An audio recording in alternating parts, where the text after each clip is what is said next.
Good morning বন্ধুরা, তোমরা সবাই কেমন আছো? আশা করছি সবাই ভালো আছো। তোমাদের আরেকটি নতুন ব্লগে তোমাদের প্রত্যেককে স্বাগত জানাই। তো চলো, আমার স্নান টান হয়ে গেছে। সকালে ছেলে স্কুলে গেছিলো, আজকে এক্সাম ছিল। তো বাড়ি আসার পরে তারপর একটু রেস্ট নিয়ে তারপর কিছু খাওয়া দাওয়া করে নিয়েছি। খাওয়া দাওয়া করে ছেলেকে পড়তে দিয়ে এসেছি। চলো এরপর রান্না যাই। আজকে আমাদের বাড়িতে রান্না হবে আমার ছেলের আবদারে রাইস আর হচ্ছে চিকেন কষা। যেহেতু চিলি চিকেনটা খাবে না, ওই জন্য চিকেন কষা। তো চলো ঝটপট দেরি না করে রান্নাটা তোমাদেরকে দেখিয়ে দিই। চলো। তো দেখো বন্ধুরা, তো আমি এখানে রাইসের চালটা ফুটতে দিয়ে দিয়েছি। তো এর মধ্যে আমি দিয়েছি একটা গোটা তেজপাতা, দুটো এলাচ আর হচ্ছে দারচিনি। আর এদিকে আমি রাইসে দেওয়ার জন্য দিয়ে দিচ্ছি একটা ক্যাপসিকাম আর একটা গাজর গ্রেট করে নিয়েছি। তো সেগুলো আমি একটু সাদা তেলে একটু হালকা করে ফ্রাই করে নিচ্ছি। আর এদিকে মশলাটা রেডি হয়ে গেছে, আলু সেদ্ধ করা আছে। তো আর এদিকে চিকেনও রেডি হয়ে আছে। আর এদিকে পেঁয়াজ কুচো আর কিছু তোমার তো চলো এবার দেখো, এইদিকে দেখো রাইসটা রেডি হয়ে গেছে। আর জানো তো, আমার জানা ছিল না এটা বাসমতি চাল। তো এটা মানে ভাত করার জন্য এনেছিল, কিন্তু এটা রাইসটা খুব একটা ভালো হবে না। তো আমি করেছি, খুব একটা খারাপ লাগেনি। তো এদিকে চলো মাংসটা রেডি করে নিচ্ছি। আর এদিকে রাইস তো তোমার রেডি হয়েই গেছে। আর সেরকম বেশি কিছু দিইনি, কাজু কিশমিশ আর সাদা তেলেই ফ্রাই করেছি। আর তোমার শেষে একটু ঘি দিয়ে দিচ্ছি। আর যেহেতু চিনিটা বেশি খাবো না, চিনিটা কম খাওয়াই ভালো। এখন যা সব সুগার হচ্ছে, চিনি একটু অ্যাভয়েড করেই চলছে, খুব কম, সামান্য।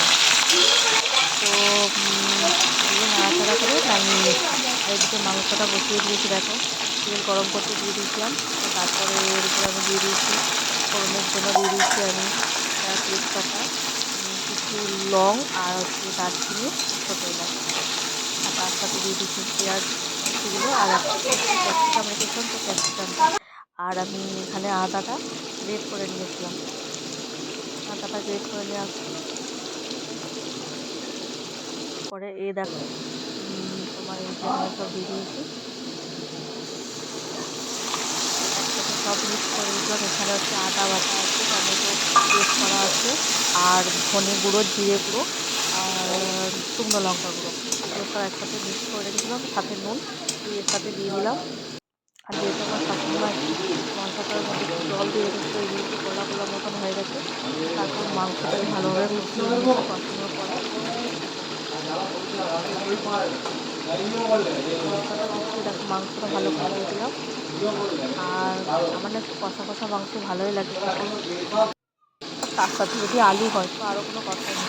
আর জানো তো, এই মাংসটা অনেক দিন ধরে হওয়ার কথা ছিল, কিন্তু সবারই এক ধার থেকে খালি শরীর খারাপ হচ্ছে। তারপর আমার বরের হলো, বললো না এখন করতে হবে না, পরে করতে হবে। তারপর আমার বেটার শরীর খারাপ হয়ে গেল, প্রচণ্ড বমি হচ্ছিলো। তারপর আর করা হলো না। তো আমার বেটাও আবার বললো যে না, খাবো না। আমরা এখন করে নিই, এরপর এক্সাম চলছে, মিডলের 3 দিন ছুটি আছে, তো সেদিনে করবো। চলো, রান্নাটা যদি ভালো লাগে তো শেয়ার করে দিও।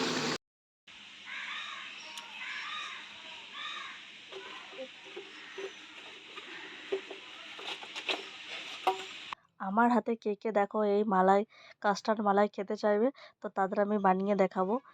এটা আমি বাড়িতেই বানাই, আর আমার ছেলে সবাই পছন্দ করে। যেহেতু আমার ছেলে বাদাম খেতে চায় না, তো অন্য উপায়ে আমি ওকে বাদামটা খাওয়াই এই মালাইয়ের মাধ্যমে, তো ও ভালো করে খায়। আর দেখো পরিবেশটা কি অসম্ভব সুন্দর লাগছে না, দেখছো? কিন্তু এর মধ্যে একটা খুব বিচ্ছিরি জিনিস হচ্ছে, খুব বিজল হচ্ছে।